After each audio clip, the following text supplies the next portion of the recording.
6:30 মানৰ বজাত মোৰ ফোনলৈ এটা ফোন আহিল বোলে খাৰবালি চৰত নুৰুল ইছলামৰ ঘৰত জুই লাগিছে। কথাষাৰ মই শুনাৰ লগে লগে মই আহিলোঁ নদী পাৰ হৈ পিনি নদী পাৰ হৈ আহিব লাগে আহোঁতে অলপ সময়ো লাগিছে। আহিখিনি চালোঁ দুটা ঘৰ পৰিছে, সকলো বস্তু বাহিনী গৈছে। কিন্তু কথা হ'ল সেই ঘৰত নুৰুল ইছলামৰ ঘৰ হয়। নুৰুল ইছলামৰ দেউতাকৰ নাম হ'ল ৰজবালী, গাঁও খাৰবালি। আৰু নুৰুল ইছলামৰ স্ত্ৰী যিজন ঢুকালে ঘৰৰ ভিতৰত আছিল, অনুমান 65 বছৰমান হ'ব। তাই ঘৰৰ ভিতৰত মৃত্যু হৈছে। পিছত ৰাইজে তাক ওলাইছে। ওলোৱাৰ পিছত মই এইখিনি চালোঁ বস্তুটো। সেইবিলাক মোৰ প্ৰশাসনৰ পৰা মই কলকাতা ৰাজহ চক্ৰ পঞ্চাল ছাৰকো মই জনালোঁ।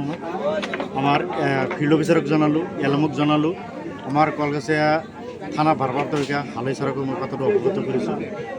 নুৰুল ইছলাম নামৰ ব্যক্তিজনৰ ঘৰত ইলেক্ট্ৰিক শ্বৰ্ট চাৰ্কিটৰ প্ৰতিফলত জুইৰ সূত্ৰপাত হয় আৰু মহিলাগৰাকী, এই ঘৰৰ মহিলাগৰাকী সজিৰুন্নেছা নামৰ 65 বছৰীয়া মহিলাগৰাকী ঘৰৰ ভিতৰত নামাজ পঢ়ি থকা অৱস্থাত জুয়ে আগুৰি ধৰি সেই মহিলাজনী ঘৰটো পৰি সম্পূৰ্ণৰূপে ভস্মীভূত হয় আৰু মহিলাগৰাকী ঘৰৰ ভিতৰত পৰি সম্পূৰ্ণৰূপে ভস্মীভূত হয়। এই দুখীয়া পৰিয়ালটো আচলতে চৰকাৰী গৃহ লাভ কৰিছিলে। আজি আমি দুখ আৰু পৰিতাপৰ বিষয়, ভাৰতবৰ্ষৰ এনেকুৱা এটা ঠাইত, এই খাৰবালি এনেকুৱা দুৰ্গম অঞ্চলত ইয়াত বসবাস কৰোঁ। ভাৰতবৰ্ষ স্বাধীন হোৱাৰ পিছৰ পৰাই আমি লাঞ্ছিত বঞ্চিত হৈ আছোঁ। এই অঞ্চলত 108 গাড়ী বা আপোনাৰ ফায়াৰ ব্ৰিগেডৰ গাড়ী অহাৰ কোনো ব্যৱস্থা নাই।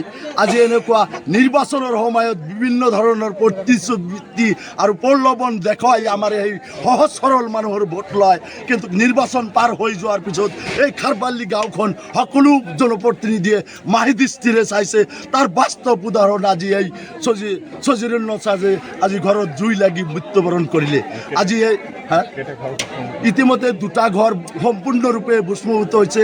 যিবিলাক নথি পত্ৰ আছিলে ইতিমধ্যে পৰি ভস্মীভূত হৈছে। তাৰ উপৰি 3টাকৈ ঘৰ ইতিমধ্যে ভাঙচুৰ হৈ ইতিমধ্যে সম্পূৰ্ণৰূপে বেয়া হৈ গৈছে।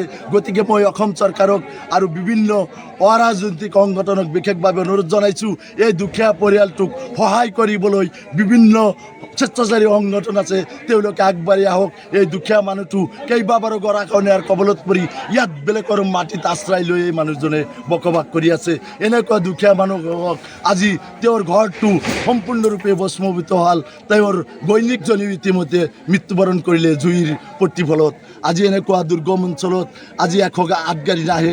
এই ক্ষেত্ৰত অনুমান অসম চৰকাৰৰ মাননীয় মুখ্যমন্ত্ৰীক মই বিশেষভাৱে অনুৰোধ জনাইছোঁ যে এই পৰিয়ালটোক কমে পক্ষেও 20 পৰা 25 লাখ টকা এককালীন সাহায্য দিয়াৰ ব্যৱস্থা কৰক, নহ'লে এই পৰিয়ালটো শেষ হৈ যাব। গাঁওখনৰ নাম খাৰবালি।